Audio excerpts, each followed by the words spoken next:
Bonjour, mesdames et messieurs. Alors, bonjour puis bonsoir en même temps pour les gens qui nous écoutent en Europe à 19 heures. Nous avons eu un changement d'heure cette nuit.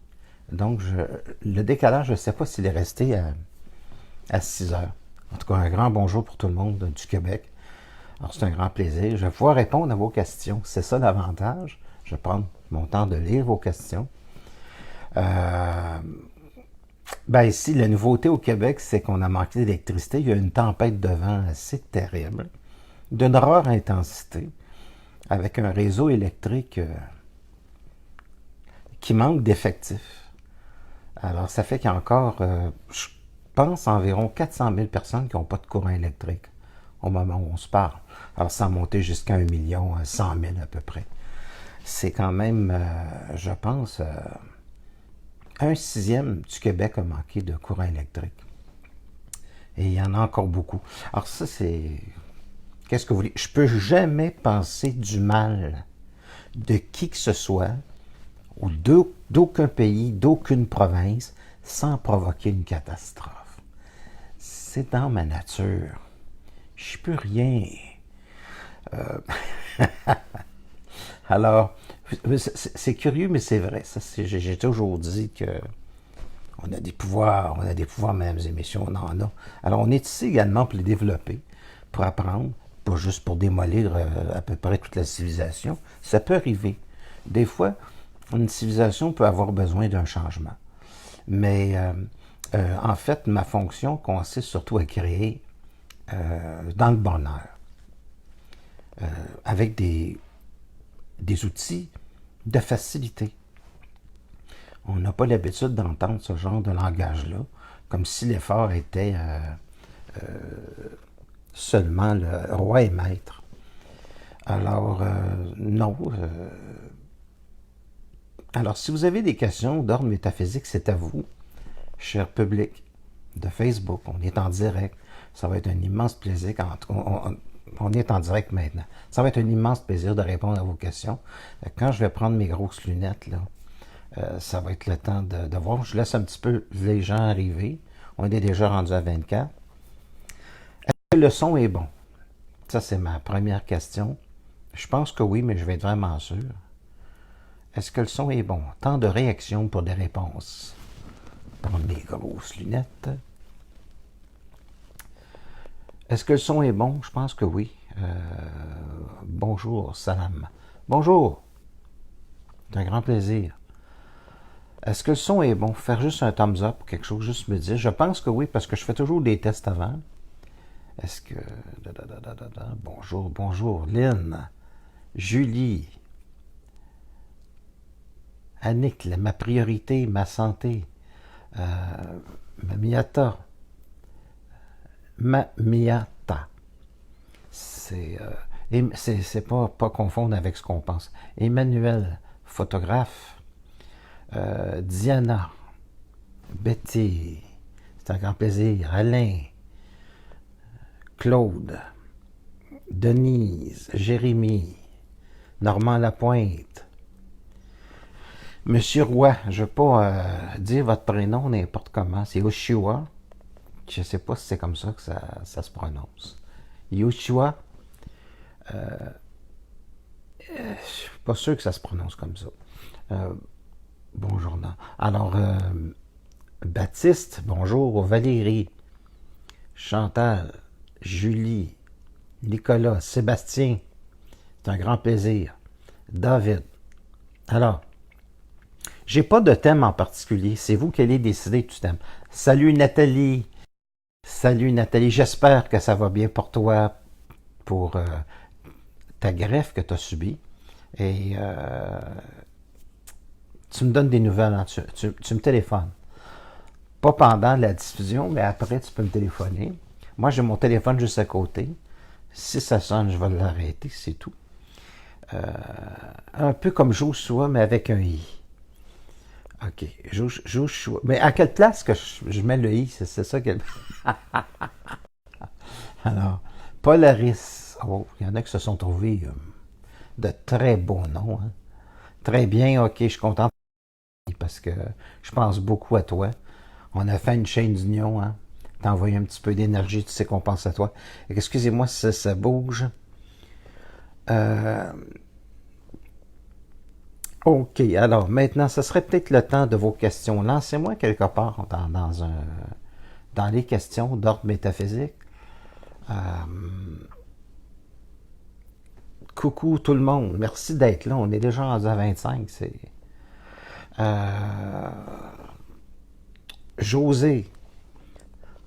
Alors, il y a toujours un petit peu au début, je laisse toujours un bon 5, 6, 7 8 minutes pour que les gens arrivent tranquillement parce qu'il y a comme une espèce d'indication qui dit en diffusion. Alors, à ce moment-là, OK. Un petit peu désolé de la direct que j'ai fait la dernière fois où l'image était à l'horizontale. En fait, je pensais que Facebook pouvait, comme à peu près tous les logiciels, quand on fait de la diffusion, on pouvait mettre la tablette de côté. Mais non, l'image reste de côté. Fait que la prochaine conférence que je vais donner, ça va être droit. J'ai un trépied, puis normalement, je devrais être capable de placer ça droit. Mais eux devraient avoir un logiciel. C'est la première fois que je vois des gens qui créent un logiciel que lorsque l'on tourne le pad, que l'image n'est pas capable de s'ajuster à l'horizontale pour les gens qui la regardent. Ça, j'ai trouvé ça plat. Parce que Periscope, là, qui n'a même pas un développement, lui, arrive à le faire. Alors, attendez, je pense avoir des questions. Je répète ma première question. Oui, il faut répéter si je n'ai pas répondu. Comment composer, transiger avec les mémoires? Inattendu. D'un grand amour. Okay. D'abord, comment transiger avec les mémoires, c'est toute une question en soi.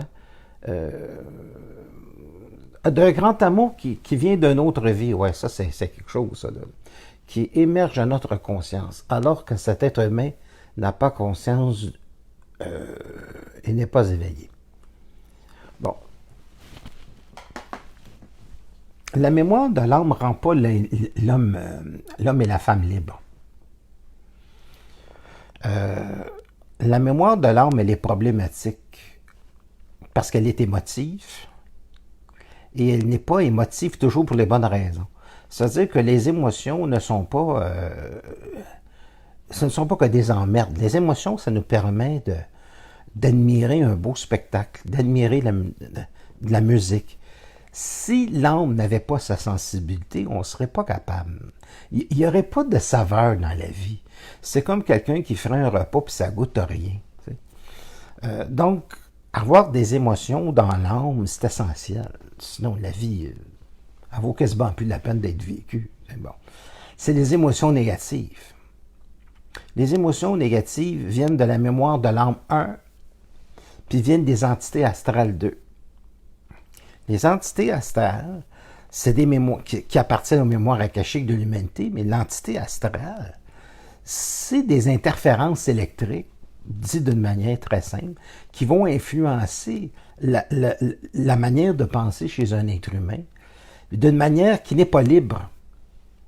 Donc, on n'est pas libre de la mémoire personnelle, on n'est pas libre de la mémoire parasitaire, ce sont des parasites, et on n'est pas libre de la mémoire de notre peuple, de notre pays, de notre historicité.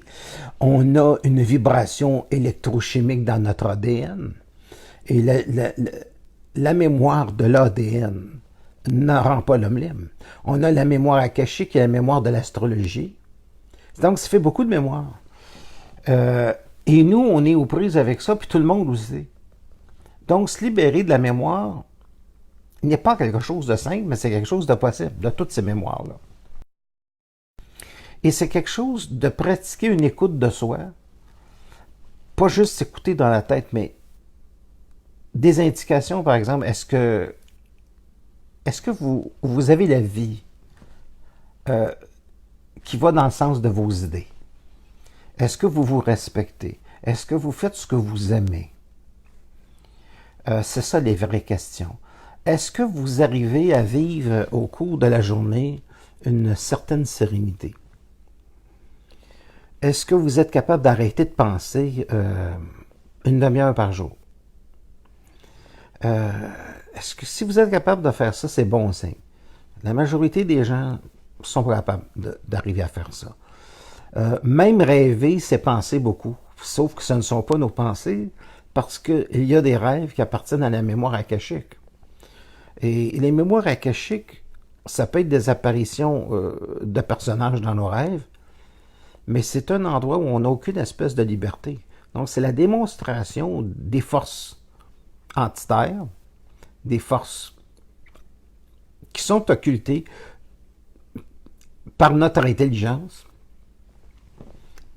qui entrent en nous et qui nous font vibrer émotivement, mais pas dans le sens d'une paix nécessairement.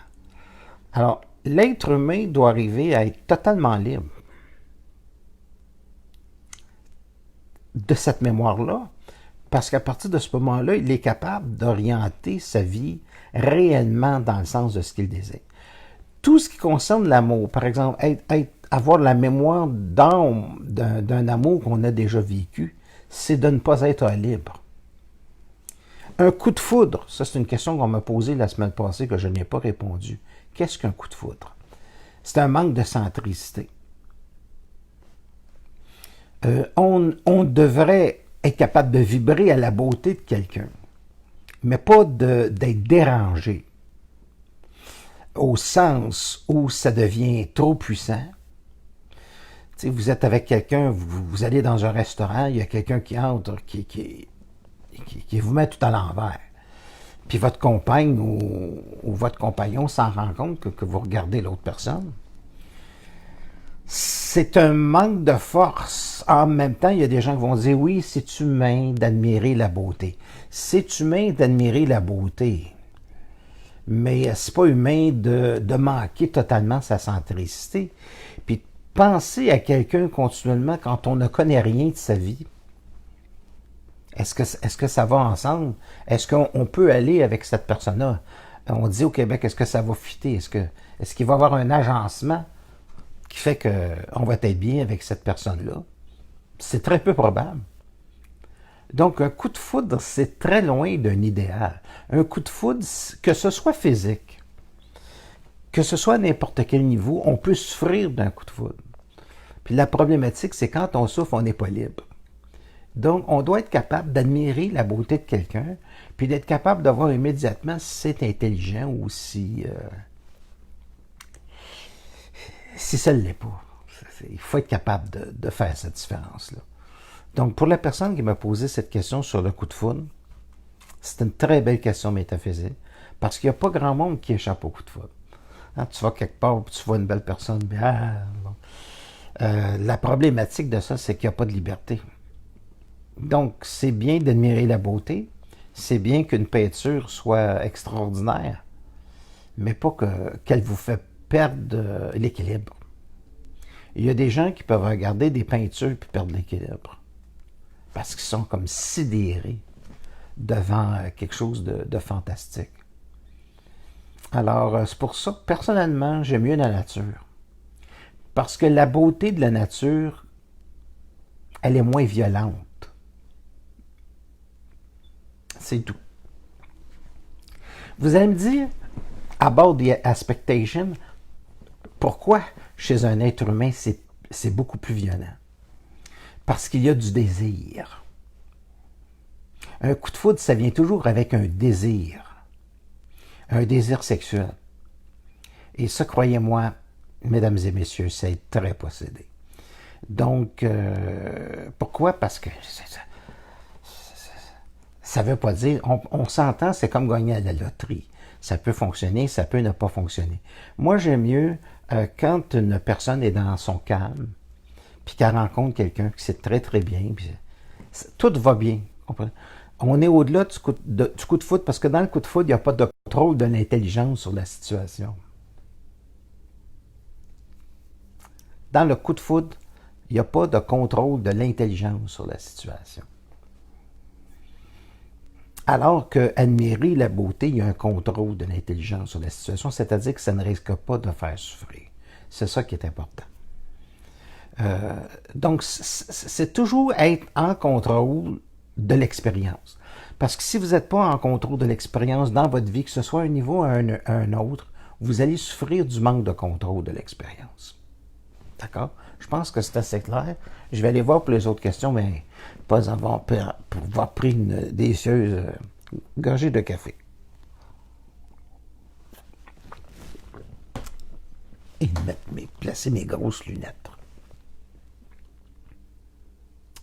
En gros, il y a différents plans. Tu vois comme des étages, oui. Et plus tu montes dans les étagères, moins tu es assujetti à de l'inconscience, oui, effectivement. Plus tu es libre, oui. Oui, c'est une question d'être libre. Et après, c'est wow! Parce qu'il y a des entités qui sont magnifiques et faire de la télépathie. On devrait être capable d'être wow dans notre vie sans avoir besoin d'entités. Ça sera une bonne direction. Les entités, c'est autre chose que nous. Et ce qui est autre chose que nous, ce n'est pas notre centricité. Une entité, il faut toujours savoir d'où elle vient. C'est sûr que les entités avec lesquelles on peut être en contact, chez des gens qui ont beaucoup d'orgueil spirituel, ils ne vont pas se présenter sur une forme monstrueuse. Mais il y a des sectes qui se sont suicidés avec des anges qui étaient très beaux. Alors, vous savez, le domaine de l'astral ne se présente pas dans un film d'horreur. Quand vous vous faites avoir en amour, c'est clair et net que la personne avec laquelle vous êtes, elle ne vous a pas attiré parce qu'elle était laide. Une initiation, c'est pas nécessairement rencontrer le personnage de Freddy Krueger. C'est pas nécessairement que vous allez voir un individu, homme ou femme, qui est horrible, on se comprend. L'initiation, ça peut être souvent présenté dans une très belle forme. On disait que Satan prenait de très belles formes. Regardez la mienne. Hein, c'était pas pire. Remarquez que je parle à l'imparfait. Et puis, il faut faire attention à la forme. La forme, ne pas être prisonnier du coup de foudre, dont il revient encore, ne pas être prisonnier de la forme. Je pense que vous connaissez mon petit côté plaisantin. Quelle est la différence entre être créatif et se projeter dans un projet? L'intuition. L'intuition. Quelle est la différence entre être créatif et se projeter dans un projet? Si je me projette dans un projet, je suis dans mon mental. Être créatif, j'ai pas le temps de penser. Je bouge, je crée. C'est un petit peu comme quelqu'un qui a une toile blanche et qui dit j'ai un projet, mais il y a comme une vague idée de ce qu'il va faire. Alors, il va peut-être commencer par dessiner des lignes, puis à un moment donné, ça va devenir quelque chose. Si moi je fais de la peinture, ça va être comme ça que je la fais.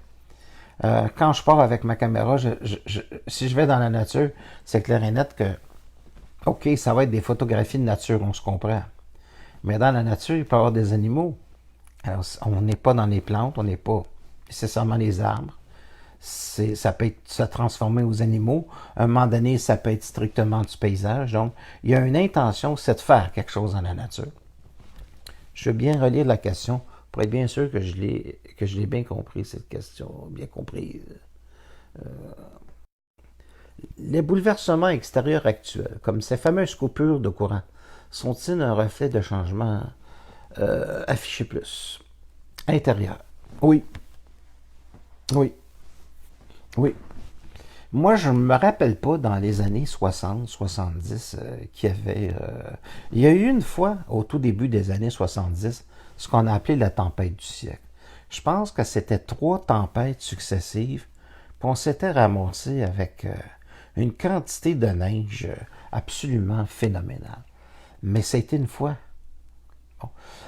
Ensuite, c'est en l'hiver 97-98 qu'on a eu le verglas. c'était beaucoup plus grave parce que là, les gens ont manqué d'électricité. Est-ce que... Oui, oui. Pour moi, ça représente une inquiétude.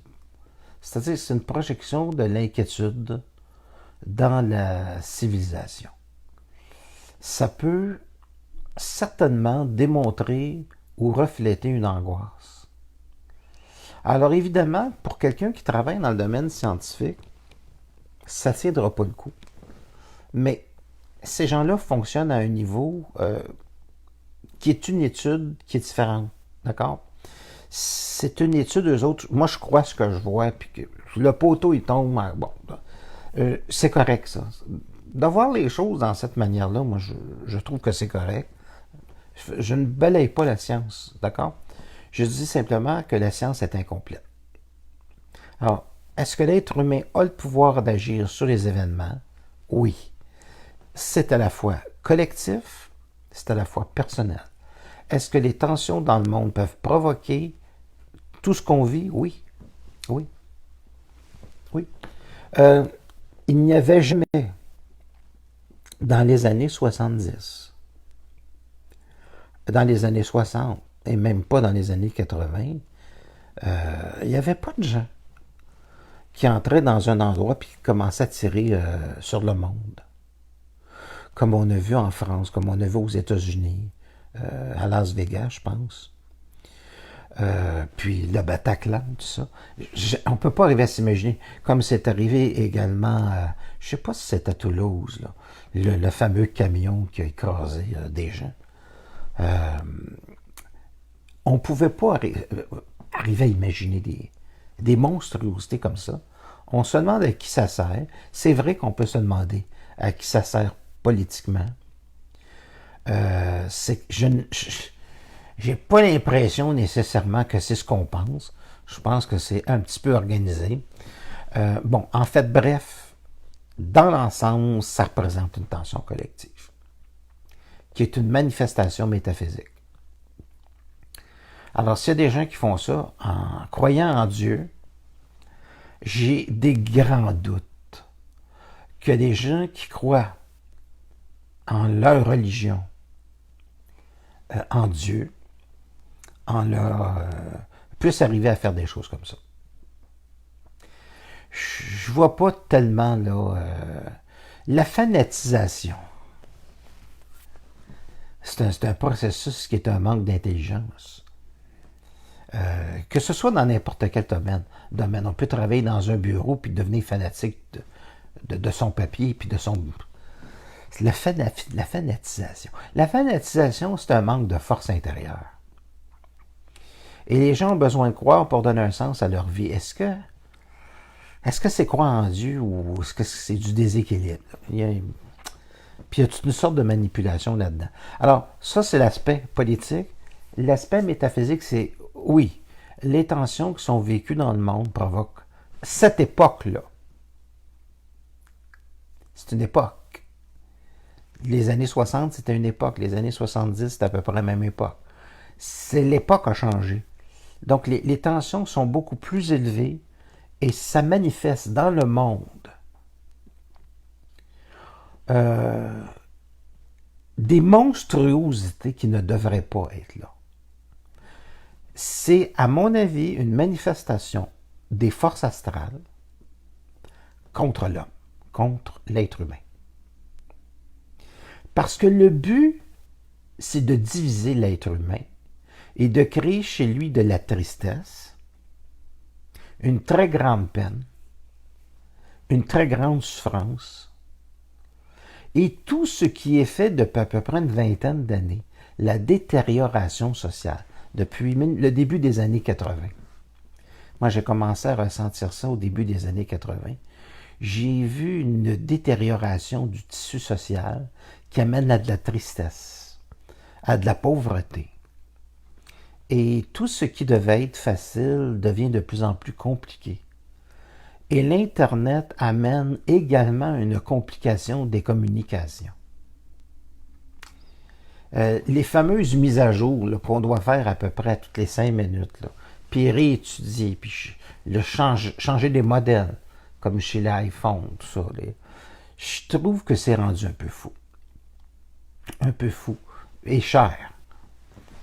Et donc, c'est un système qui amène de la tristesse, des tensions, un coût de vie qui est certainement 10 fois plus élevé qu'il y a une trentaine d'années. C'est très élevé aujourd'hui. Donc, si je regarde l'ensemble, qu'est-ce qui s'est passé entre 80 et aujourd'hui? Les gens sont tristes, dépressifs, angoissés. Et en plus, produit des phénomènes comme du monde qui tire dans les foules. Et j'ai l'impression que tout ça, c'est dirigé par l'astral. Et ça va passer dans la tête des gens qui sont des éponges. Et quelqu'un qui tire dans une foule a toujours pour lui, dans sa tête, des bonnes raisons. C'est sûr qu'on ne va pas lui dire « t'es beau, t'es fin, t'es smart ». On va lui dire « hey, tu vas voir, c'est pas une bonne cause ». Mais quand on regarde dans l'ensemble, il y a moins de tueurs en série, puis il y a plus de tueurs politiques, de fanatisation. Et pour moi, c'est, que ce soit l'un ou l'autre, là, tout ça amène dans la population une tension, et une tension qui pousse les gens à être très malheureux par rapport à eux-mêmes. Donc, c'est la direction des forces astrales, akashiques de l'humanité, contre l'homme, contre la race humaine, et contre tous les pays du monde entier. C'est clair, ça? Bon. Fait que vous devez vous poser des questions sur l'importance d'arriver à trouver sa sérénité dans un monde comme ça. Parce que si vous réussissez à l'avoir, il n'y a plus grand-chose qui va vous déranger. Alors oui, pour des tempêtes, pour des coupures, où finalement on n'a pas assez d'effectifs. C'est un manque d'effectifs, ça, là.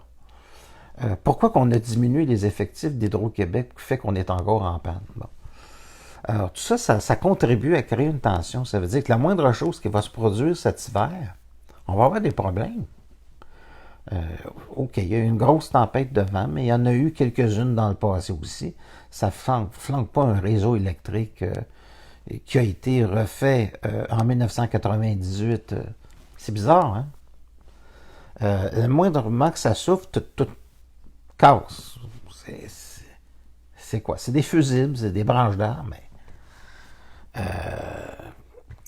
pour moi, c'est de la manifestation astrale. D'accord? Alors, regardez-vous que c'est des belles questions.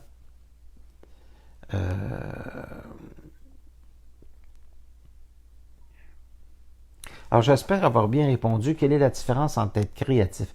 Créatif, pour moi, c'est instantané. Se projeter, c'est un projet.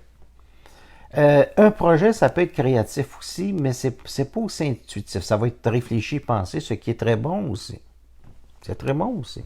Quelqu'un qui veut se construire une maison, il va avoir un plan.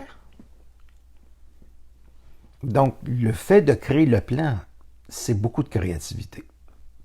Le reste, c'est de la technique. Puis on laisse ça dans les mains des spécialistes.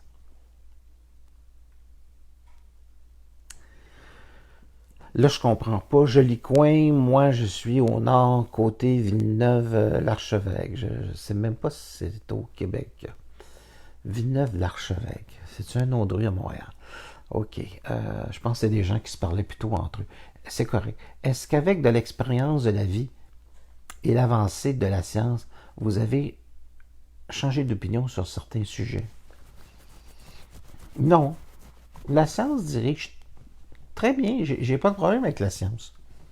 J'ai pas de problème avec les scientifiques. C'est sûr que si les scientifiques disent que bon, la métaphysique ou le paranormal, c'est quelque chose de suspect, ben, c'est simplement parce qu'ils sont ignorants dans ce domaine-là, c'est tout. Je ne demande pas à un scientifique de tout connaître. Et qu'il connaisse son domaine, c'est déjà très bien. Alors, ce que je vais demander à un médecin, c'est qu'il fasse bien son travail. Un médecin qui fait bien son travail, il n'y a pas de problème. Je ne demande pas d'être un chaman. Quand je voudrais voir un chaman, j'irai voir un chaman. Quand je vais voir un médecin, je vais voir un médecin. L'important, c'est que je veux que ces gens-là soient compétents dans leur domaine. Je veux pas quelqu'un qui... Je ne m'attends pas dans cette société-là à rencontrer quelqu'un qui va être compétent dans tous les domaines. Les gens n'ont pas le temps. Il ne faut pas oublier que dans les années 60, les gens se sont spécialisés. Alors, c'est devenu des spécialisations. Le problème avec les spécialisations, ça fait quelqu'un qui connaît beaucoup de choses dans un domaine puis rien dans l'autre. Si le message ne se rend pas avec la secrétaire du deuxième étage, imaginez un édifice de 30 étages, il n'y a personne qui peut vraiment communiquer. Ça vous fait-tu penser à votre travail, ça? Un petit peu votre travail, des fois. Le message se rend peut-être pas toujours entre les étages, parce que c'est pas l'affaire du gars d'en bas puis de la fille d'en bas. Puis là, il faudrait qu'elle me monte au 30e étage pour aller le porter à monsieur. Il faudrait que le message se rende. C'est pas toujours évident dans notre société. Et savez-vous que c'est la cause de stress de notre société? Le manque de communication. Pourquoi? Parce que quand on rencontre les gens, tout le monde est en train de communiquer avec un téléphone intelligent. Et c'est rendu que les gens qui traversent la rue puis qui conduisent leur volant, puis on est obligé de mettre des lois pour dire textez pas en circulant à 120 km à l'heure, ça peut être dangereux. Alors la communication rendue là, j'imagine la fille qui s'est aux États-Unis, excusez-moi si je ris, c'est parce qu'elle est en train de texter. Puis elle est rentrée à 100 km à l'heure dans un face-à-face. Avec un autre, je pense pas qu'il textait, là. Mais il faut vraiment vivre dans une société qui aime texter. Puis le texter, c'est spécial. Ça vaut rien. Ça vaut rien. Parce que Marshall McLuhan avait dit de la communication que 95% est non-verbal. Ça veut dire que le plus grand moyen de communication, c'est quand on rencontre quelqu'un. Les expressions du visage sont très importantes. De la manière qu'on parle, de la manière qu'on se tient, ça parle, n'est-ce pas? Un texto, ça ne parle pas. Ça n'a pas d'âme. Ça n'a pas d'émotion, un texto.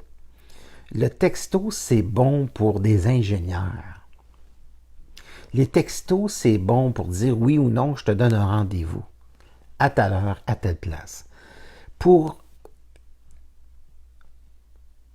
réparer une situation émotive, c'est une merde, un texto. C'est une merde, un courriel.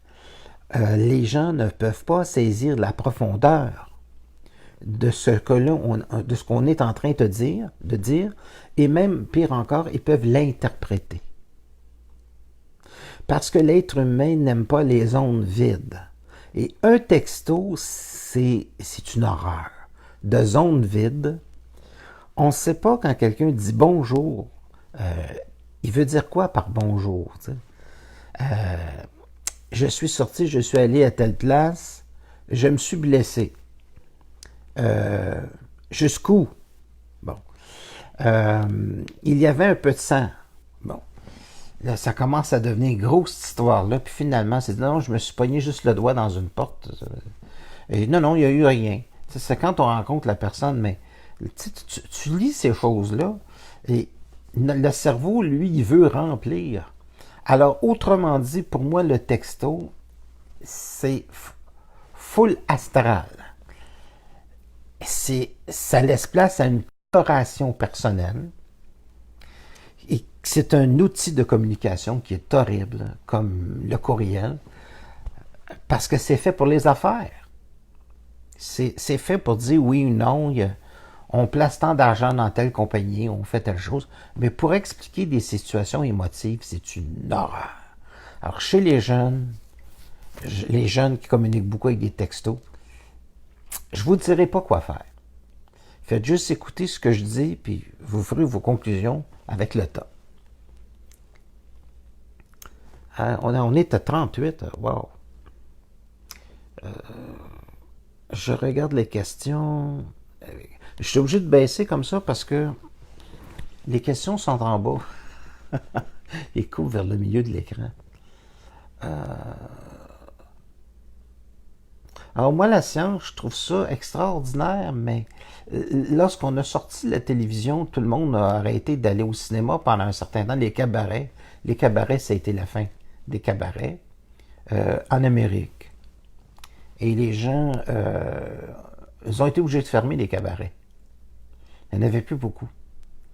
Alors, c'était des gens qui se retrouvaient dans un milieu pour prendre un petit verre comme ça, puis c'était des lieux où il y avait des spectacles.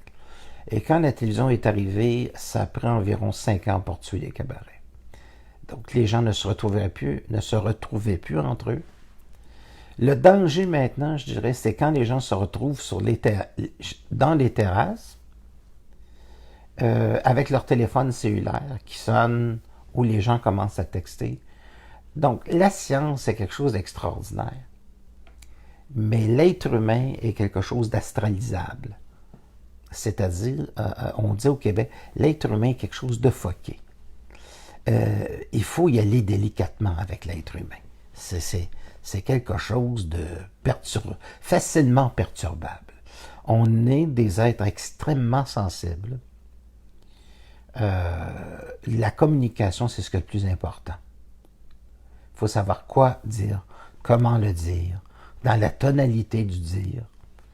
Je sais parce que je suis dans le domaine des communications, donc de la manière qu'on amène le message. Dire un message avec un petit sourire, c'est pas comme d'être sérieux. Donc, tout ça, c'est nuancé. Dans un texto, dans des endroits publics, grand danger.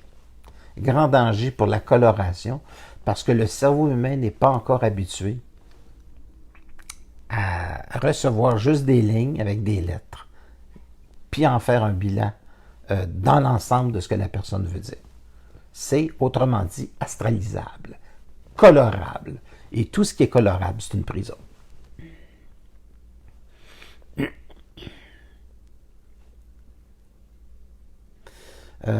Vous m'êtes très familier. Ben, c'est une faculté de communication. La communication, c'est quand on parle dans un écran ou dans une caméra. Puis la vraie communication, c'est quand on a l'impression que la personne nous parle à nous personnellement et que l'outil de la caméra disparaît, comme si la personne nous parlait personnellement. Ça, c'est un talent qui appartient à la communication réelle, à la communication, à l'art oratoire. Pas aller à l'oratoire, là, au Québec, là, à l'art oratoire, ça fait partie du pouvoir de la communication. C'est extrêmement important, puis il ne faut pas que ça se perde. Parce que de génération en génération, non seulement on perd le pouvoir de communication, mais on perd le pouvoir d'enseigner à nos enfants des choses qu'ils pourraient apprendre pour avoir de l'expérience plus rapidement. Donc, ça, c'est la problématique. Alors, la familiarisation, ça vient de ça. J'aimerais bien que vous me disiez comment communiquer sainement, avec plénitude, avec celle qui m'a le plus aimé. Ma grand-mère. Es-tu décédée? Normalement, une grand-mère, c'est fait pour mourir. Tu sais, bon, ça arrive, c'est fatal. À un certain moment d'année dans notre vie, en vieillissant, ça meurt, être grand-mère. Moi, je ne vous conseille pas d'être grand-mère trop vite. Prenez votre temps. Pressez-vous pas. Prenez une police d'assurance. Pressez-vous pas. Quand on vous appelle grand-mère, là, donc je rigole, je sais, parce que tout le monde se fait appeler grand-père, grand-mère. Mais grand-père ou arrière-grand-mère, vous êtes sérieusement dans le trouble. Fait que il ne faut pas exagérer avec ça, grand-mère, là. Alors, j'aimerais bien que vous me disiez comment communiquer sainement, plénitude, avec honnêteté. Avec celle qui m'a le plus aimé, ma grand-mère. OK, si elle est décédée, parce que ça, c'est pas mentionné, les gens qui sont décédés, on ne communique pas avec eux. Jamais. Laissez les morts ensevelir les morts. Comme c'est écrit dans la Bible. Ces gens-là nous contactent, s'ils le veulent, quand c'est le temps. Ils utilisent les rêves. C'est préférable. Ils vont parler par télépathie. Ça arrive souvent dans la première année de leur décès. Mais on ne tente pas de communiquer avec des morts.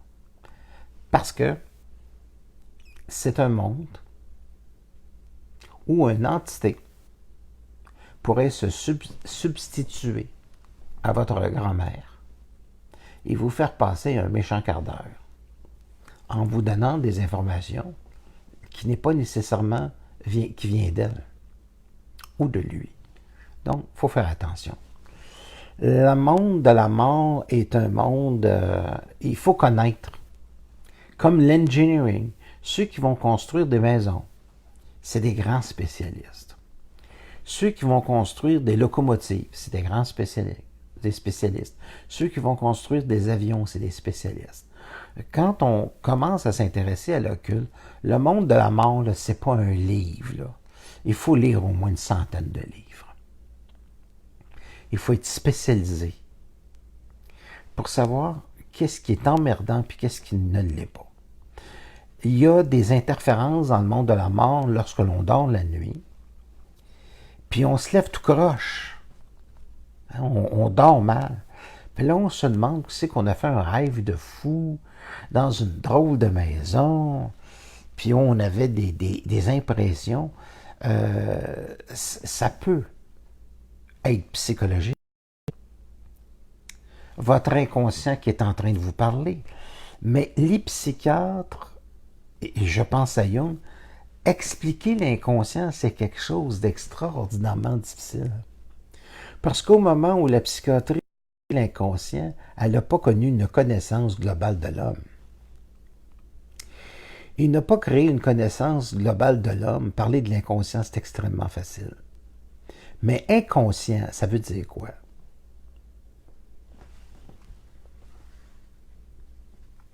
On sort des pilules. On va geler ça, là, votre petite crise. Là. C'est facile de dire qu'une chose, elle est inconsciente. Moi, quand je parle d'inconscience, je veux parler des gens qui n'ont pas une ouverture d'esprit à 360 degrés. Mais l'inconscient, au sens de la psychiatrie, on parle vraiment de quelque chose qui est enfoui en soi. Il y a de la mémoire. Ça, c'est une chose. Mais la mémoire entitaire, énergétique, des gens qui sont décédés, de certaines personnes décédées, ou sur d'autres plans, ou ailleurs au Japon, qui peuvent intervenir dans votre cerveau est tout à fait possible. Je sais c'est quoi le remote viewing. On s'en est servi durant la guerre. Puis entre les guerres, puis on s'en sert encore du remote viewing. Fait qu'il y a des gens qui peuvent influencer vos pensées à distance. Et c'est même pas de la magie. C'est du remote viewing. Allez étudier sur Internet remote viewing. Regardez si je plaisante. Allez étudier ça. Donc, je disais simplement qu'il est très possible d'être influencé. Donc, si vous étudiez le monde de la mort avec votre grand-mère, arrangez-vous pour être sûr que c'est votre grand-mère. Vous allez me dire, oui, mais elle m'a fait des signes, puis arrangez-vous avec les gens qui font les signes, d'être vraiment certain. Parce qu'il faut toujours regarder une chose concernant le monde de l'au-delà et le monde du paranormal. Est-ce que ça vous apporte quelque chose dans votre vie? Ça, c'est la première question qu'il faut se poser. Est-ce que c'est positif? Est-ce que vous avez des informations exactes? Est-ce que ça vous aide? Parlez à votre grand-mère qui est décédée, si ça ne vous donne rien, ça n'aura pas d'importance. Mais si elle est capable d'intervenir pour vous guider, puis que vous avez un aide occulte qui peut vous guider, ça peut devenir intéressant. Lorsque vous avez une connexion directe avec des intelligences qui n'appartiennent pas à la Terre, mais qui passent par la Terre, puis que une connexion directe, ça c'est une autre chose. Parce que ça va au-delà de la mémoire de l'humanité, et c'est une information que des gens qui possèdent, que des entités, qui possèdent des intelligences qui varient entre 40 millions et 400 millions d'années dans l'avance sur l'homme, pour entrer directement en nous. Ils ne vont pas utiliser la forme de la grand-mère. C'est une connexion, c'est comme l'électricité dans un fil. L'électricité qui passe dans un fil, elle ne va pas se demander si c'est intelligent. Elle passe. Elle ne se demande pas si ça fait fonctionner un congélateur. Elle ne se demande pas si ça fait fonctionner une lumière. Ça passe. c'est de l'intelligence pure. Donc ça, c'est de l'esprit. Ça tasse tranquillement la mémoire inutile de l'âme, puis ça crée de plus en plus l'individu qui est capable d'amener sur Terre des informations qui n'ont jamais été dites auparavant. Ça met l'homme en vibration, ça met l'être humain en vibration. Et cette vibration-là, ça permet une ouverture. Mais dites-vous que la vraie intelligence ne vient pas du monde de la mort. Mais l'homme et la femme conscients dans la société va être capable d'amener une instruction aux morts. Parce qu'il y a des gens qui sont morts qui ne le savent pas. Et ils peuvent errer pendant des siècles. Fait que, ils ont beaucoup de temps pour eux autres. Nous autres, on est prisonniers de l'espace. Eux autres sont prisonniers du temps. Alors, il faut être capable de comprendre que le but de l'être humain conscient un jour, ça va être de rendre intelligent le monde de la mort. Mais le monde de la mort ne peut pas rendre un être humain intelligent. Il peut lui montrer des indications. Mais c'est tout. Ça s'arrête là. Ça peut être bien si vous avez une grand-mère dans votre famille ou un oncle qui vous fait un signe pour vous dire qu'il y a quelque chose de l'autre côté, puis que ça s'arrête là, c'est bien. Si vous l'avez dans la tête tout le temps, ça va dépendre de la qualité de la relation que vous avez. Voilà. Je vais voir pour d'autres questions. Merci beaucoup. Hein. Il y a 38, c'est beaucoup de monde pour parce que je viens juste de commencer. Hein, je suis rendu à ma deuxième diffusion. Fait que je vais regarder les réponses. Alors, je reviens à la question. Oui, il y a définitivement différents plans. Il y a comme des étages. Il faut montrer tranquillement, pas avec de l'ego. Et l'intelligence, c'est quelque chose qui vient nous chercher. C'est pas quelque chose qu'on a. On devient intelligent au fur et à mesure où la connexion s'établit. À un moment donné, vous dites « Eureka, je l'ai trouvé ». Fait que c'est ça, c'est une affaire d'intelligence. Je vais aller regarder un petit peu plus loin pour les questions. J'ai aucune idée de quoi vous parlez, désolé. Pouvez-vous parler pour qu'on puisse comprendre? Attendez. Pour qu'on puisse comprendre, est-ce que je suis une seule nounoune ici? Écoutez, si vous savez que vous êtes nounoune, José, c'est bien. C'est déjà en partant, il n'y a pas de perte de temps. Bon, OK, je vais répondre à votre question, là, José. Mon langage, quand j'ai commencé à faire les je l'ai fait passer direct. Vous êtes une personne qui a travaillé avec la fonction du mental. Si vous entendez pour la première fois ce genre d'informations-là, regardez. Si vous allez à l'université, vous entendez quelqu'un qui est philosophe parler, vous allez dire de quoi qu'il parle. Bon. Si vous entrez dans un département où il y a un cours en électronique, puis commence à vous expliquer les ohms, pas les ahums, les ohms, puis avoir un ohm maître, vous ne serez pas la seule nonone. Quand vous allez rentrer, vous allez dire « Je suis simplement pas au courant du cours qui est en train de se donner en électronique. » D'accord? Fait que soyez simplement un petit peu plus humble en disant « Je connais pas ce domaine-là. » Bon. Mais s'il y a d'autres gens qui s'intéressent, c'est juste parce que vous entrez comme dans un cours, puis ou c'est un type de langage que vous comprenez pas, que c'est tout à fait normal, c'est de la métaphysique. Et ce qui relève du paranormal, mais c'est exactement comme si c'était un cours. Écoutez, si vous entrez, là, puis c'est un cours là, qui est en train de parler sur la pression des sous-marins, puis qui sont en train d'expliquer la technologie de ça, c'est sûr que vous allez être seul dans la classe. D'accord? Mais vous n'êtes pas nécessairement nonone. Ça, c'est vous qui dites ça de vous. D'accord? C'est simplement que c'est une vibration à quelque chose quand on parle des autres plans, puis des plans qui nous influencent. Des scientifiques, il y en a qui vont dire oui, il y en a qui vont vous dire non. C'est-à-dire, c'est un domaine spécialisé. Voilà.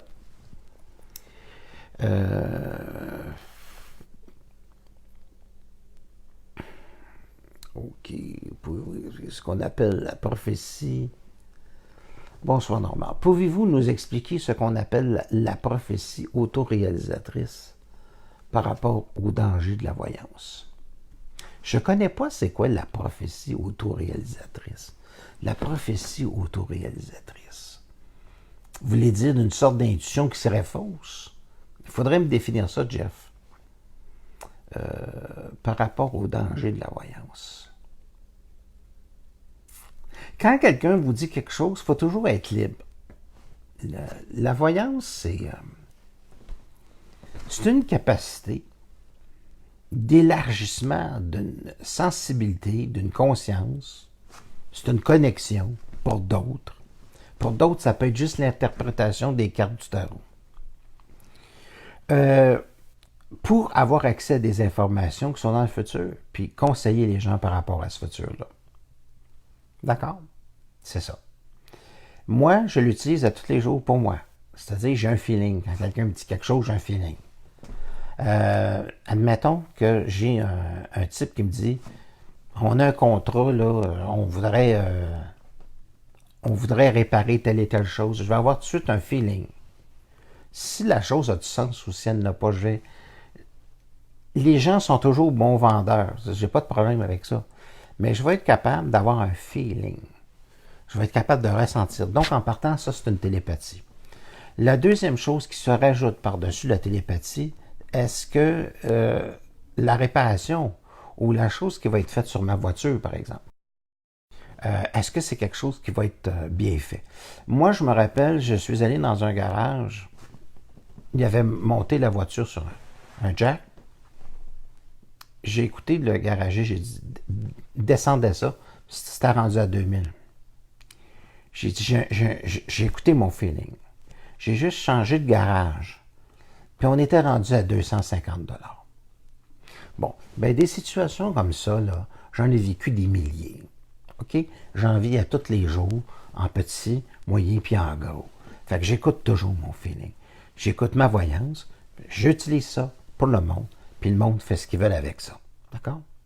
Parce qu'eux autres, ils ont leur feeling à développer par rapport à ce que je dis aussi.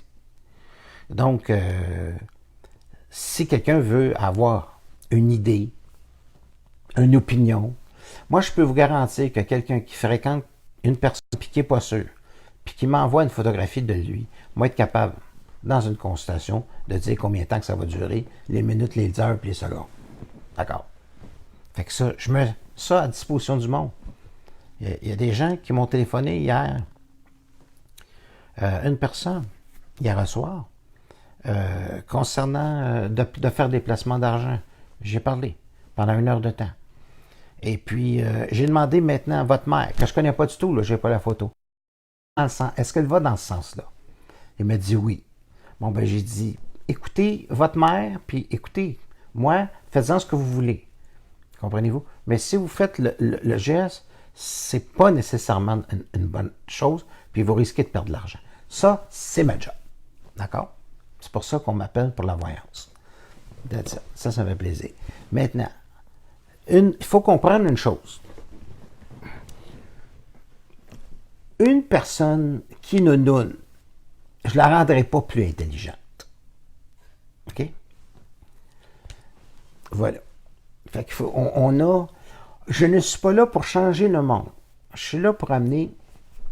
Je suis là pour une vibration. Une vibration, ça veut dire, tu écoutes ce gars-là, là, tu le ressens, tu te dis, c'est de la scrap ou ça m'apporte quelque chose. Si ça t'apporte quelque chose, ça veut dire qu'il y a une petite ouverture à quelque part qui peut être intéressante. Si ça t'apporte rien, va voir Gumby à la télévision.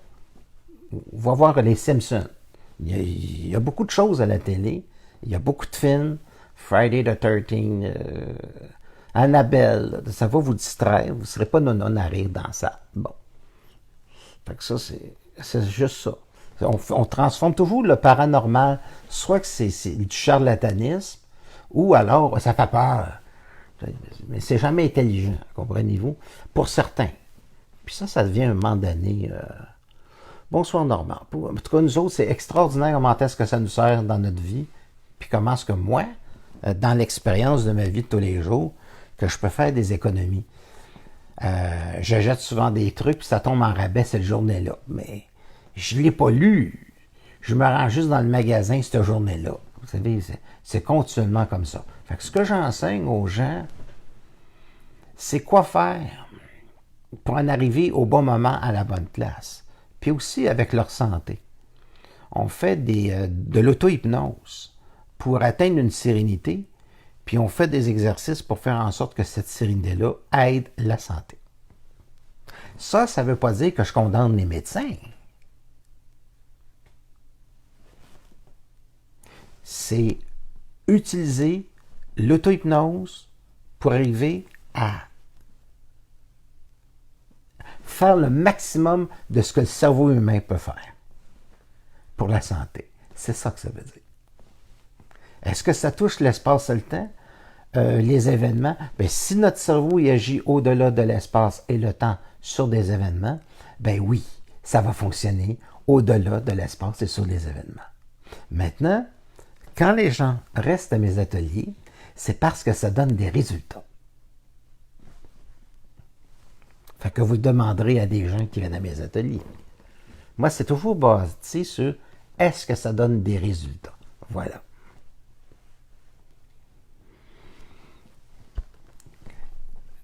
Les influences. Être influencé par le voyant. Va voir un voyant, tu prends ce qui fait ton affaire. Tu sais. Pour moi, quelqu'un qui est intelligent, c'est quelqu'un qui choisit ses influences. Moi, je ne suis pas une tireuse de cartes. D'accord? Donc, je fonctionne assez sérieusement. Ce qui m'intéresse, c'est la parapsychologie, puis ça m'intéresse depuis l'âge de 14 ans. Oui, là-dessus, il y a eu une lecture de plusieurs centaines de livres. Puis à un moment donné, j'ai lâché ça. Pas le paranormal, j'ai lâché les livres. Puis à un moment donné, c'est devenu intuitif. C'est comme un petit démarreur. Ça démarre, ça fait partir un gros moteur. Ce que je choisis, c'est mes influences. Donc, je suis libre de regarder un film, puis de dire, ce film-là m'intéresse.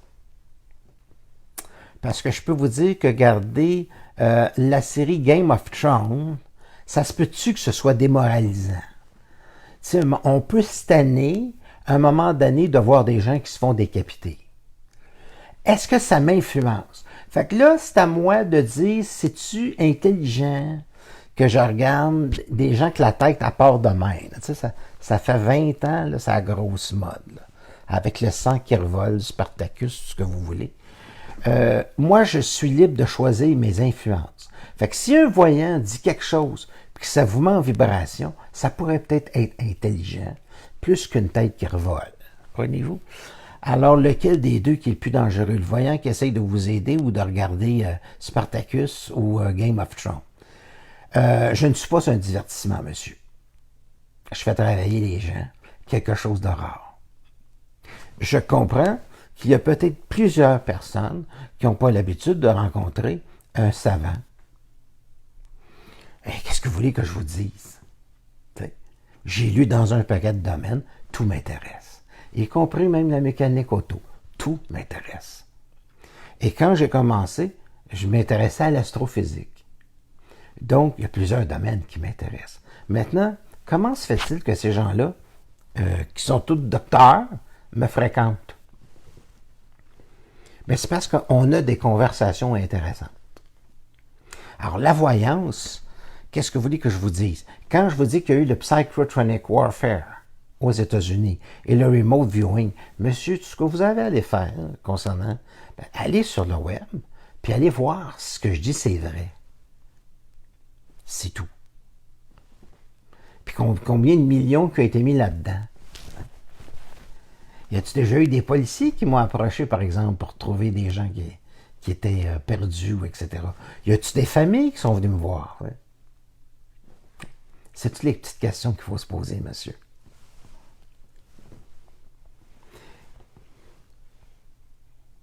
Alors, je vais regarder les questions. Les anges gardiens ne seraient-ils pas une expansion de nous-mêmes? On ne peut pas le catégoriser d'une manière globale. Il y a des êtres qui habitent d'autres plans qui peuvent réellement nous aider. Le monde de l'invisible n'est pas nécessairement notre ennemi. Ce qui est notre ennemi tout le temps, dans l'invisible comme dans le visible, c'est notre manque de discernement. Est-ce que c'est assez clair? Avec une pause. Le discernement. Est-ce que le film que vous regardez à la télévision, là, est-ce qu'il est bon pour votre morale? Est-ce qu'il est bon pour votre inconscient? Ou est-ce que ça risque de créer en vous de l'angoisse? Est-ce que vous avez la volonté de changer de poste, de changer de salle de cinéma, de changer de vie? Ça se comprend-tu, ça?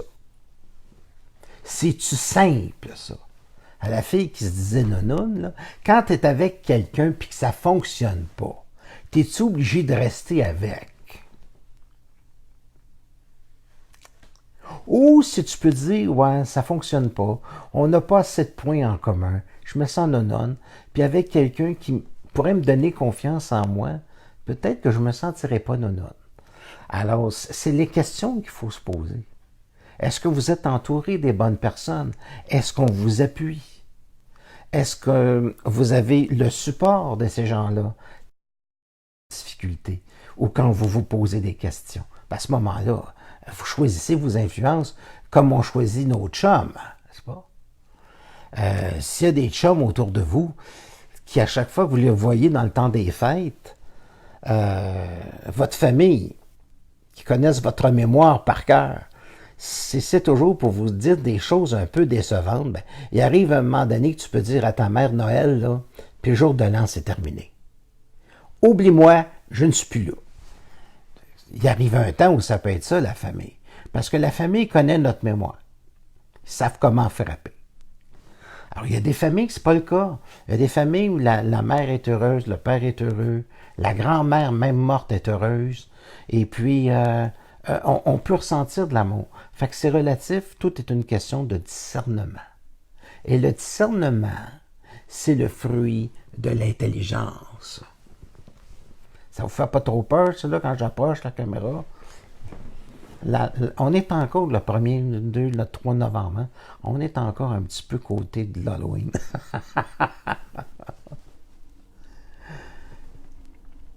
Bonsoir, Normand. Pouvez-vous nous expliquer ce qu'on appelle la prophétie? Je l'ai déjà lu tantôt. Le discernement, monsieur. C'est le discernement. Ça prend du feeling. Vous savez, les gens qui sont dans le monde des affaires, s'ils n'ont pas de discernement, sont faibles. Ce que je suis en train de vous dire, c'est très simple. Là. Quelqu'un qui fait des placements, quelqu'un qui se lance dans un projet où il investit, je ne sais pas moi, 50 000, 100 000, 300 000, 1 million, 2 millions, 3 millions, je lui conseille d'avoir de l'intuition. Autrement dit, un homme d'affaires qui réussit, c'est pas juste une question de chance. C'est pas juste une question de travail. Il faut absolument avoir de la voyance pour réussir dans la vie. Ça prend de l'intuition. Il faut avoir un feeling qui est extrêmement puissant. Puis si vous faites quoi que ce soit dans votre vie, puis que vous n'avez pas la connexion avec le feeling, bonne chance. Ça, c'est comme quand vous rencontrez quelqu'un. Il y a beaucoup de gens qui vont être au courant de ça. Ils rencontrent quelqu'un, là, puis ils savent combien de temps que ça va durer. C'est ça du feeling. Si vous ne l'avez pas, vous avez un problème. C'est pas n'importe qui a ça. Mais quand vous l'avez, c'est un bel outil, vous pouvez travailler avec. C'est extraordinaire. Vous pouvez réussir dans la vie avec ça. Le feeling. N'importe quel homme d'affaires, ça y prend du feeling. S'il veut agrandir, il va écouter son feeling. Il va regarder son compte en banque. Il va être obligé de regarder, de ressentir le feeling. S'il n'a pas son feeling, le monsieur, il va aller voir sa femme. Il va aller voir le monde autour, 2, 3 personnes. Qu'est-ce que ça te dit? Quelqu'un d'intelligent, là, il va écouter. Il va écouter le feeling des autres. Qu'est-ce que ça te dit? Qu'est-ce que ça te dit? Les gens vont dire, moi, j'ai tel feeling. Hein? Les femmes disent ça souvent, j'ai tel feeling. Fait qu'il y a intérêt à écouter. Si vous n'avez pas de feeling, allez vers du monde qui en ont du feeling. Ce que je peux vous dire, il y a des gens autour de vous qui en ont du feeling. C'est extraordinaire. Est-ce qu'on peut faire le même travail avec les cartes du tarot? Le problème avec les gens qui font des cartes du tarot, c'est qu'ils reçoivent 200-300 personnes dans une journée. Là, parce que c'est juste l'interprétation des cartes.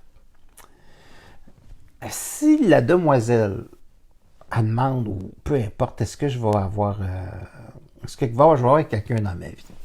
Elle va regarder sa carte, d'accord? Puis elle va dire, oui, il y a quelqu'un qui s'en vient. Donc, la petite fille part heureuse, pas de problème. Moi, je suis capable de dire, c'est ce cas-là, il va te donner des maladies, puis si tu vas avoir des problèmes avec. Fait qu'il ne s'agit pas d'avoir quelqu'un dans sa vie, parce qu'une carte du tarot est en haut et est en bas. Il faut absolument, dans la voyance, être capable de dire si l'union elle va être bonne ou catastrophique. Fait que si pour rencontrer un fou, c'est mieux de ne pas le rencontrer. Fait que je dirais que c'est une qualité de la sensibilité puis des flashs que quelqu'un peut posséder. On peut faire l'interprétation effectivement du tarot puis dire oui, il y a quelqu'un qui va arriver ou pas. Mais ça ne dit pas si ça va durer puis ça ne dit pas si ça va être de qualité. Moi, je peux le dire. Un petit peu plus que du bonbon, là. Parce que je fais pas juste de la voyance, mais j'aime ça le faire parce que j'ai jamais été avare de mon temps. Je n'ai jamais été avare de mon temps parce que j'aime ce que je fais.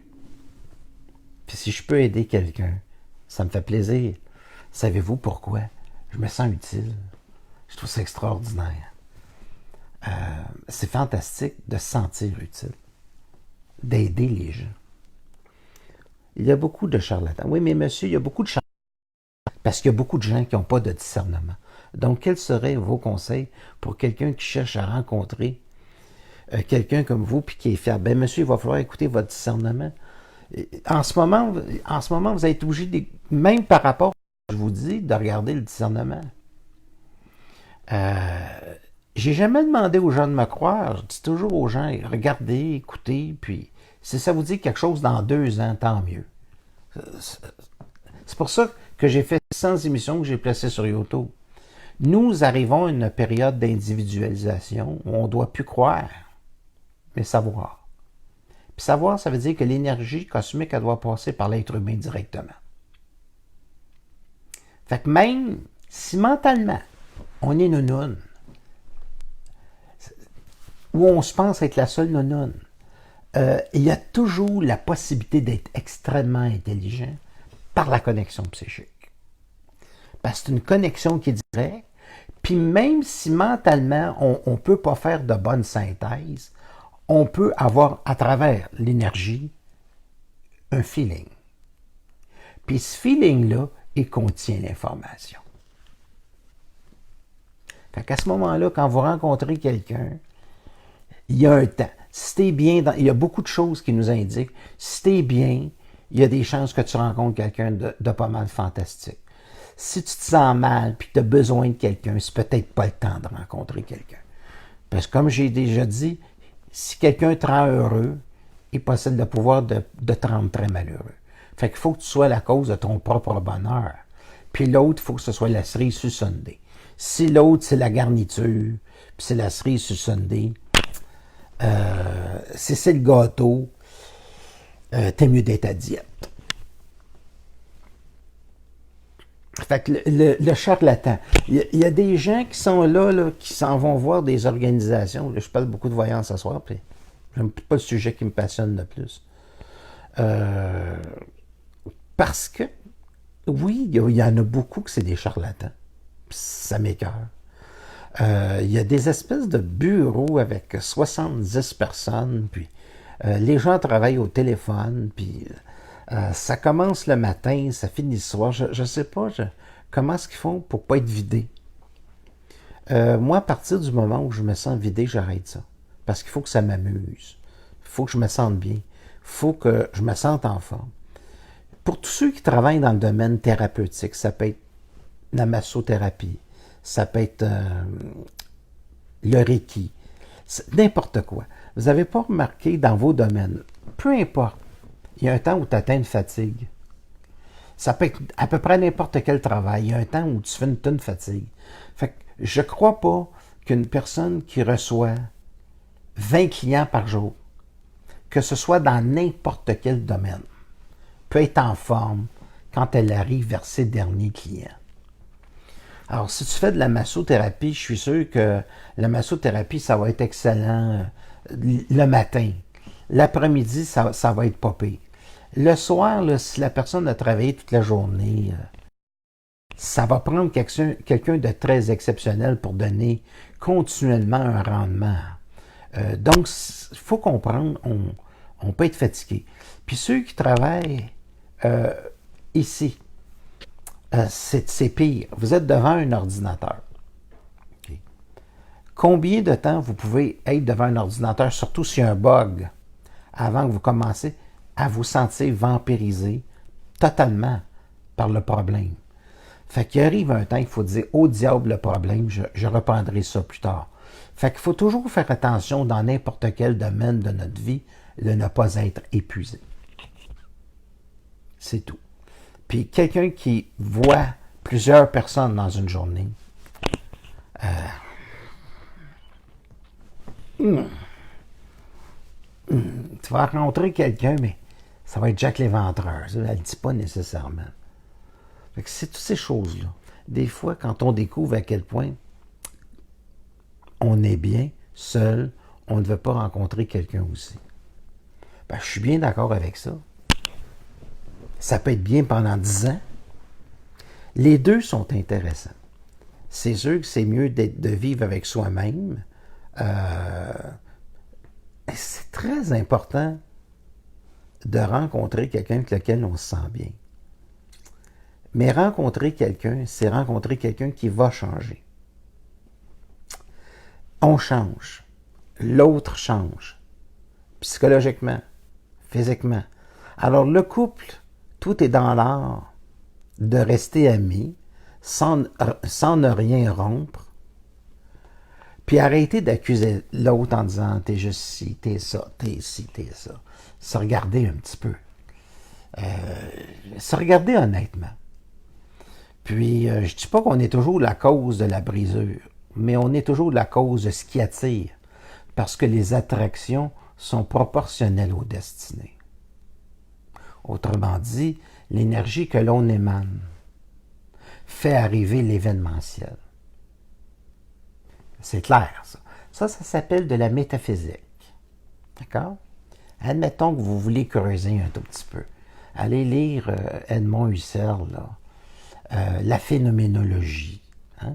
Emmanuel Kant, Arthur Schopenhauer. Mais si vous l'ouvrez au milieu du livre, vous allez vous sentir seul. Ça, je vous le garantis. Donc, c'est de la philosophie extraordinaire. Ces gens-là ont pensé l'univers, l'ont découpé en petits morceaux. Est-ce qu'on est capable de les lire sans prendre des Tylenol? La réponse, c'est non. C'est extrêmement complexe. C'est fantastique. C'est génial. Il y a une science de la métaphysique. Il y a une science de l'immatérialité de notre monde. Puis on n'est même pas entré dans la spiritualité des hindous. On n'est même pas dans Krishnamurti. On n'est même pas avec ces Gurdjieff. On n'est même pas avec ces gens-là. Là, je parle de la philosophie de base. Puis dans la philosophie de base, jamais aucune civilisation est capable de mettre le paranormal puis la métaphysique de côté en disant « Ben moi, je crois juste que je vois. Tu vas voir que tu ne vas pas longtemps. » Fait qu'il faut s'apprendre la curiosité. Puis je peux vous dire ceci, le paranormal, c'est le dernier de mes soucis. Pourquoi? Parce que vous le vivez tous. Un moment donné dans votre vie, puis là, vous allez comprendre que vous ne savez pas grand-chose. Puis vous allez vouloir en savoir plus. Donc, vous allez devenir de plus en plus intelligent. Puis là, vous allez vous ouvrir dans le temps à des choses que vous ne vous intéressez pas aujourd'hui. C'est des choses qui viennent dans le temps. Pas dans mon temps à moi que je vous le dis, mais il y aura eu quelque part un drôle de moineau qui vous aura parlé de ces choses-là. Ou un livre que vous avez lu, puis ça va vous interpeller dans le temps de l'expérience où vous allez expérimenter un phénomène dans votre vie. Et là, il faudra avoir énormément de discernement. Parce que si vous êtes en contact avec des morts qui commencent à déplacer des meubles dans la maison, ça devient dérangeant comme expérience. Si vous pensez que les ovnis, c'est des niaiseries, puis à un moment donné, puis vous ne connaissez pas la mécanique du phénomène, puis qu'à un moment donné, vous voyez un ovni atterrir, puis vous voyez des petites créatures, si vous avez oublié de lire au moins 30 livres là-dessus, qui sont sérieux, je pense à Jacques Vallée, qui est le plus grand ufologue au monde. Si vous n'avez pas lu ces gens-là, je pense à Pierre Véraudy aussi. C'est tous des gens qui ont écrit au cours des années 70, les ovnis qui annoncent ce surhomme. Si vous n'avez pas lu du Bertrand Mayhurst, vous êtes fait. Là, vous avez tout ce qu'il faut pour être fou. Parce que vous ne serez pas préparé à l'expérience. Ben, il y a des gens qui ont écrit, mais il ne faut pas juste aller voir David Icke, là, avec ses petits gris. Il faut avoir une littérature complète, là, avoir lu longtemps pour être capable de dire, si vous faites face à un phénomène, le but du phénomène ovni dans son ensemble, c'est pas de dire que des extraterrestres. C'est de vous ouvrir ici. C'est un outil de communication envoyé par d'autres plans pour vous dire on existe. Dans le temps, l'information va descendre. Pour l'instant, lisez des livres. Écoutez des gens qui sont en vibration. C'est pas trop forçant. Puis ça va vous donner une indication. Puis vous pourrez dire, dans le temps, jusqu'où vous savez des choses. Fait qu'il y a des gens qui ont écrit des choses extraordinaires. Le problème, c'est que c'est extrêmement pollué. Parce que malheureusement, il y a beaucoup de charlatans qui ont écrit des livres sur les pyramides d'Égypte avec des cercueils qui contiennent des affaires thermonucléaires, puis là, ça va partir, puis ça va aller dans l'espace. Il y a eu beaucoup de niaiseries. Le reste, ben, ça prend le discernement. Le discernement, c'est le fruit de l'intelligence. Je vais vous dire une chose, si le monde est intelligent, on ferait tellement attention pour qui on vote. Ça ne serait pas n'importe qui serait au pouvoir. Ça, je peux vous le garantir. Hey, je t'ai-tu fâché aujourd'hui? Il me semble que je me suis emporté un peu. OK. Alors, être seul, c'est mieux que de rencontrer un con. Ou une conne. Ça, c'est officiel. Mais, ça ne veut pas dire que c'est parce que vous êtes seul que vous allez obligatoirement toute votre vie rencontrer quelqu'un d'inadéquat. Il y a une formule pour vivre en couple. Il y a une formule je m'excuse, ça brasse, là, parce que c'est dramatique. Envoyez-moi des sourires, là. C'est ça, des sourires qui éclatent, j'adore ça. Combien de points avez-vous en commun? Si vous aimez faire du ski, est-ce que l'autre fait du ski? Si vous aimez bien manger, puis que l'autre se contente d'une frite ou de McDo, puis aime des grandes sorties au McDo, je pense pas que ça va fonctionner longtemps. Mais ça me semble pas difficile, ça. Merci pour les ballons souris. Combien de points avez-vous en commun? Vous prenez une feuille blanche. C'est très scientifique. Une feuille blanche. Puis vous écrivez ce que vous aimeriez rencontrer comme individu. Comment voulez-vous qu'on vous fasse l'amour? C'est-tu possible d'en parler?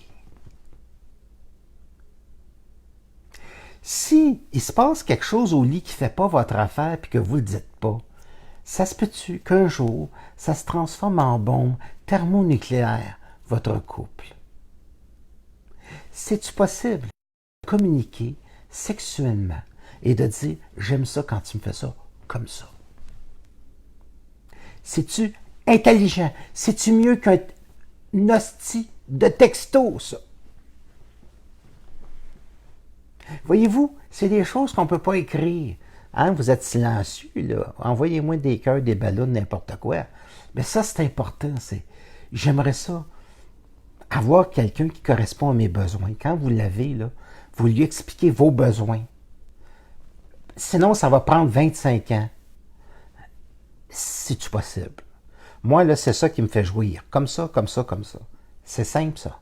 Ça, c'est un couple ça va fonctionner longtemps.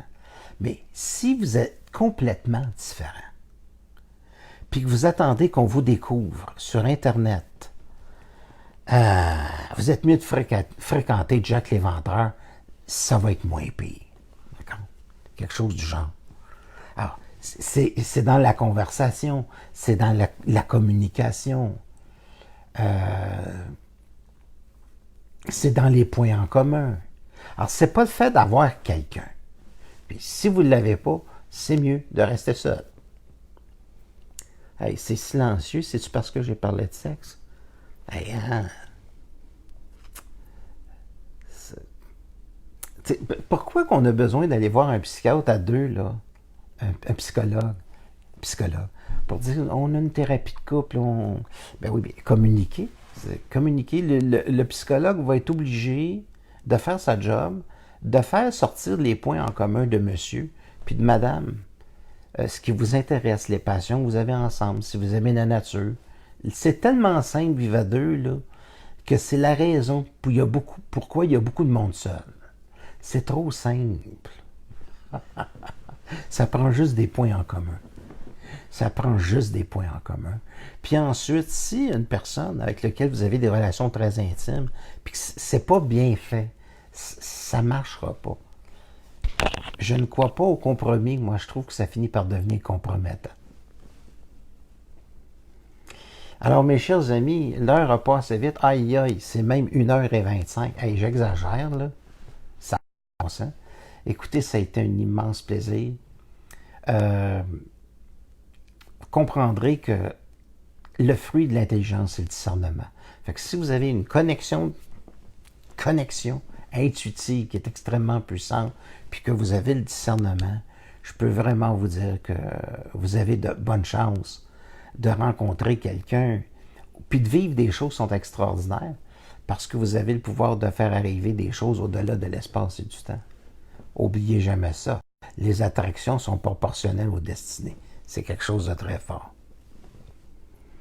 Faut se parler, mais c'est pas la majorité. Moi, je m'en fous.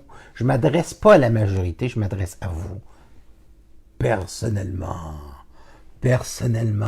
je m'adresse à vous, personnellement. Je m'adresse pas au monde. Moi, je m'adresse pas au monde dans l'ensemble. Je m'adresse à vous personnellement. Personnellement. La majorité, là, une masse, c'est toujours épais. Je ne m'adresse pas à la masse. Je veux que les gens prennent mes diffusions personnellement. Il pourra dire, ça a du sens, ça n'a pas, ce gars-là, je ne veux plus le voir. Parfait. Ce gars-là, il y a quelque chose? Parfait. Personnellement. Puis prenez-moi là, au compte-gouttes. C'est pas nécessaire d'ouvrir la champlure, là. Même si j'aurais dit juste une chose qui a du sens, là. Prenez celle-là, puis mettez les autres de côté.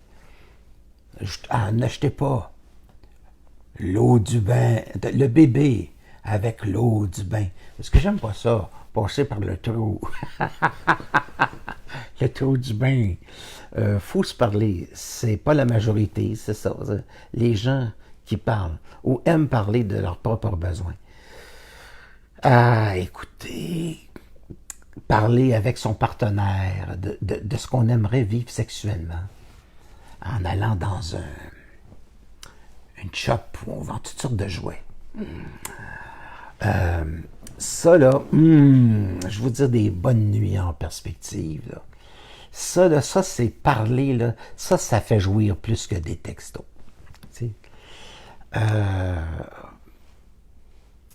Merci beaucoup pour les gens qui adorent m'écouter. Ben, c'est parce que c'est gênant. Hein? On se dit, mais tout d'un coup, que je passe pour une pervers ou un pervers, mais mon Dieu, être pervers, c'est tellement extraordinaire. C'est être créatif. Soyez un petit peu pervers, là, tu sais. Fantastique. C'est jouir, ce n'est pas de la perversion, c'est quelque chose d'extraordinaire dans la vie. Puis c'est quand on jouit plus, que on n'est plus en couple. Puis quand on ne jouit plus avec soi-même, je parle pas de... Ne soyez pas trop pervers, là. Quand on n'est plus bien dans sa peau, c'est ça que je voulais dire, ben on finit par se suicider tellement qu'on se trouve plat. C'est tout ça, la vie, c'est rempli de choses pour nous amuser, pour nous faire plaisir. Et si on rencontre un être humain, c'est pour avoir la capacité d'en jouir à tous les niveaux, hein, de pouvoir écouter, de pouvoir l'entendre, de pouvoir sentir un parfum subtil, de pouvoir regarder un vêtement qui est beau, une belle robe, hein, comme on voit dans les films de James Bond. Hein. Les femmes sont bien habillées, c'est super beau. Il y a des beaux endroits. Alors, il y a des beaux restaurants.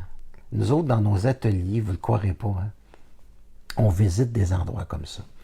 Mes chers amis, je vous remercie beaucoup d'avoir été là. 32.